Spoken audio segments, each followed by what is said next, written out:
Praise the Lord. கர்த்தருக்கு ஸ்தோத்திரம். இன்றைய வசனம்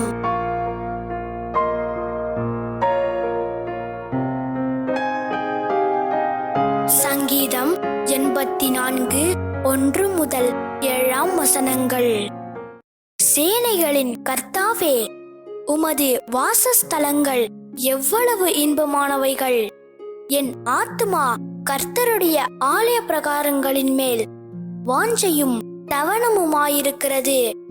என் இருதயமும் என் மாம்சமும் ஜீவனுள்ள தேவனை நோக்கி கெம்பீர சத்தமிடுகிறது. என் ராஜாவும் என் தேவனுமாகிய சேனைகளின் கர்த்தாவே, உம்முடைய பீடங்கள் அண்டையில் அடைக்கலான் குருவிக்கு வீடும் தகைவிலான் குருவிக்கு தன் குஞ்சுகளை வைக்கும் கூடும் கிடைத்ததே.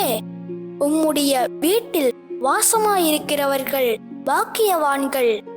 அவர்கள் எப்பொழுதும் உம்மை துதித்து கொண்டிருப்பார்கள். உம்மிலே பெலன் கொள்ளுகிற மனுஷனும் தங்கள் இருதயங்களில் செவ்வையான வழிகளை கொண்டிருக்கிறவர்களும் பாக்கியவான்கள். அழுகையின் பள்ளத்தாக்கை உருவ நடந்து அதை நீரூற்றாக்கி கொள்ளுகிறார்கள். மழையும் குளங்களை நிரப்பும். அவர்கள் பலத்தின் மேல் பலம் அடைந்து சீயோனிலே தேவ சந்நிதியில் வந்து காணப்படுவார்கள்.